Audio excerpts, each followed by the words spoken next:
Welcome to Cumberland Heritage Village Museum, located in the east side of Ottawa. I'd like to acknowledge that Ottawa is located on the unceded territory of the Algonquin and Anishinaabe Nation. For those who haven't been to the museum before, we give a glimpse into rural life of Eastern Ontario based in the 1920s and the 1930s. For visitors to the museum, we offer demonstrations of our heritage trades, such as at our sawmill. You can see lumbering in place. You can also see our blacksmith in operation, our print shop operating on printing presses, as well as our pump factory. For those who want a calmer existence, we also offer more of the domestic side of things because we have 30 heritage buildings on site, and you're welcome to explore these buildings. Really popular with our visitors are our heritage breed farm animals. And for those who have a green thumb, we have plenty of gardens to explore. We have our wildlife gardens, our heirloom vegetable gardens, as well as our herb gardens. Certainly something for everybody to explore. Whether you want to come for an hour or want to come for a day, bring your picnic and enjoy the grounds. We hope to welcome you soon to Cumberland Heritage Village Museum. Hi, I'm Ruby and I work at Cumberland Heritage Village Museum, and this is where we are today. I work in animal husbandry, so that means I take care of the animals here, make sure they're happy and healthy. First of all, I'll introduce you to our horses here. So this is Maple, is a 5-year-old Clydesdale, and her son Murdoch, who is 4 months old. So all of our animals here we borrow from the Heritage Livestock Club of Eastern Ontario. The farmers are nice enough to lend us their animals for the summer so that we can raise some awareness about heritage breeds and how they're going extinct. They're breeds that pander to the needs of those times. So, for example, our Dexter cattle are good for meat and milk. So a family in the 1920s and 30s in the Depression era, it would have been a really useful animal for them to have. So once we lose those breeds, you can't get them back again. And we lose part of our history of Canada. So blacksmithing, it's a very important trade in small villages because people didn't have all access to different parts that were made. People needed repairs, people needed tools. Here, we're set in a setting of 1920s and 30s, so kind of at the end of the lifespan of the blacksmith and his useful age. It's important to carry this trade because it was handed down mostly father to son at the time. The apprenticeship was always done in a family or in a very small shop orientation, kind of like you would have seen here. Generally, a place this size would have had a blacksmith like myself and an apprentice to keep the shop running at all times.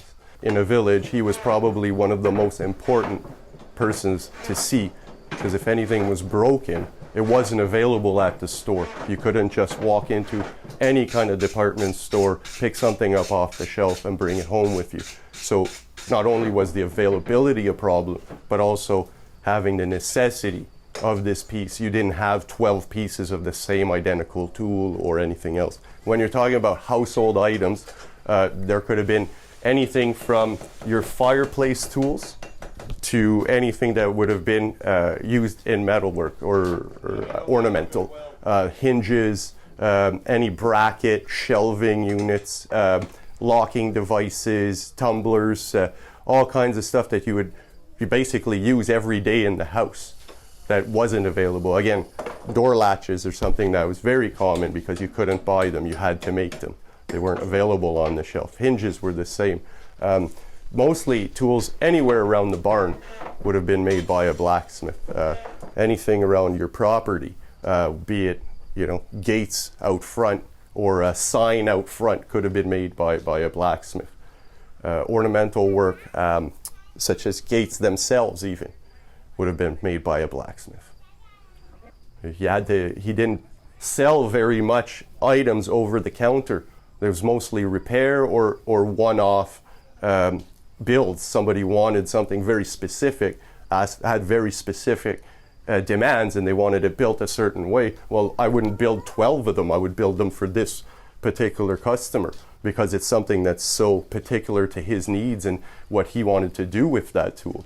It's also very important for me to control the airflow and the heart of the fire, because that's where all the oxygen can come in and destroy the steel that you're working on. Many layers in the fire, so you have to control the fire. So we have to look at the color of the fire, the color of the steel, and we estimate when we're ready to work with it depending on what we want to do. Some work you do at a black heat, such as plenishing, which is pretty much just making the surface a little bit clean, taking a lot of forging marks out of it, and you don't want to move the steel at that temperature.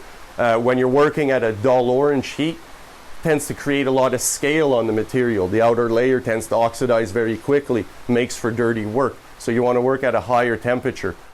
Welcome to our modern 1930s sawmill. Right now we're in the engine room and we're going to introduce you to our old engine. This engine is an old 1928 Fairbanks Morse diesel engine. Fairbanks Morse back then was a company like General Motors or Toyota today. They had plants all across North America and Brazil. This one happened to be built in Chicago, Illinois, but it started its work career in Chrysler, Ontario. In Chrysler, she used to run the grist mill. The grist mill is like to make flour with grain and stuff. And it ran it in the 30s and the middle of the 40s until electricity went around. And then it lost its job. It hung around there for quite a while. Then this old guy in Shawville, Quebec, Mr. Edison Brown, he used to collect rare old motors, so he bought it and he had it on display for about 10 or 12 years. And the last year he had it, when he came back from Florida in the spring, his little museum was situated close to a creek which swelled up too much during the winter and filled up his sheds full of ice and water and buggered up most of his collections. So he got discouraged and he sold everything off, and we bought this one and cleaned her up and fixed her up and put her back to work. So if you guys want to see it run, here's a good place to exercise your patience, because it's not just turn the key and go.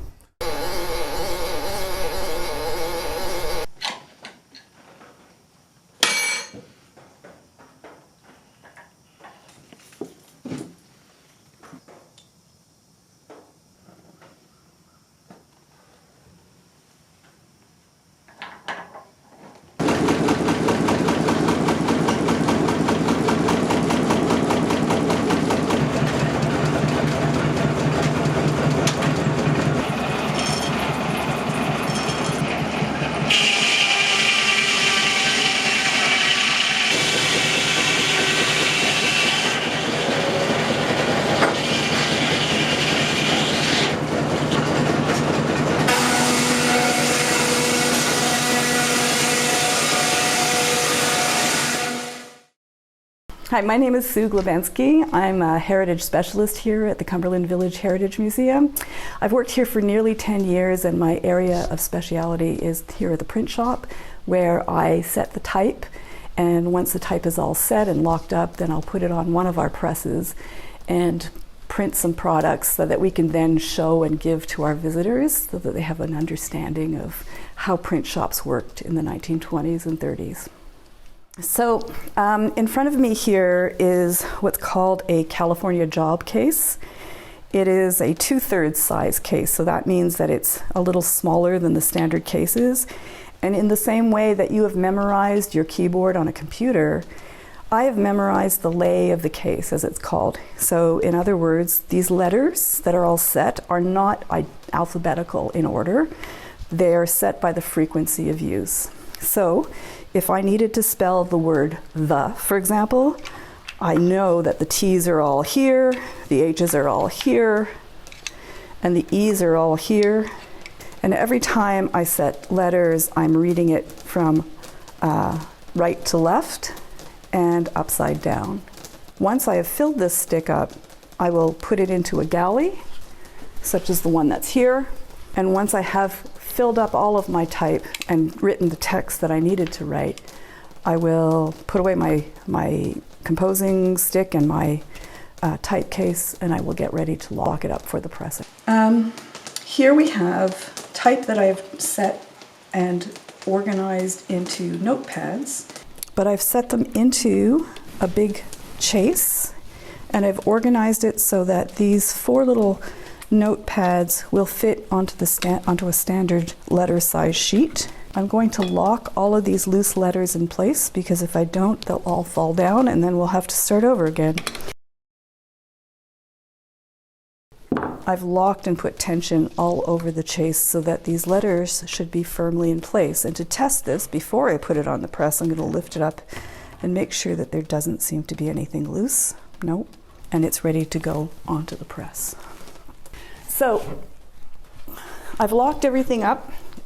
Now I'm going to fit it onto the press. This is a beautiful 1927 Chandler and Price platen press.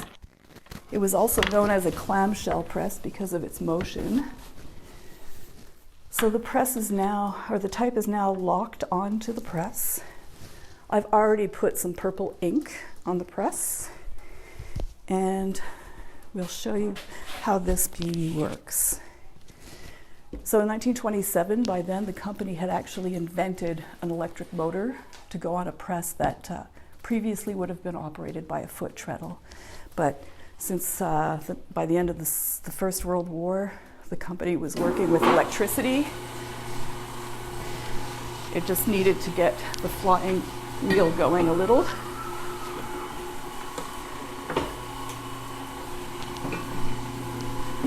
All right.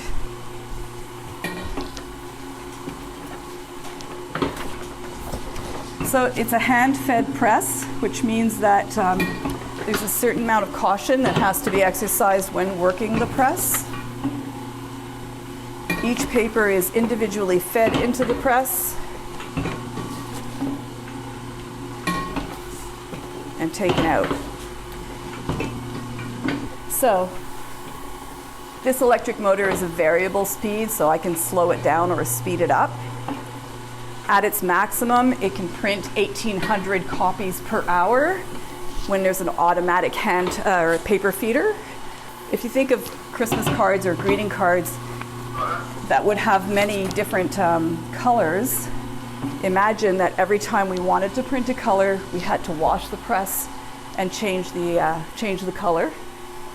And it meant that you had to run the paper through the press twice or 3 times, or however many colors you opted to use.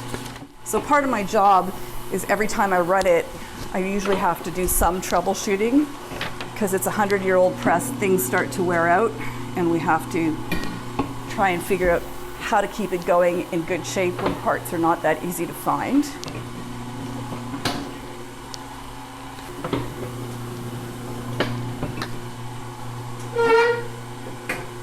Alrighty, so this is what we've been printing. And then the last step in terms of preparing notepads like these is I would use our ancient guillotine to cut them in 4 and get them ready to bind.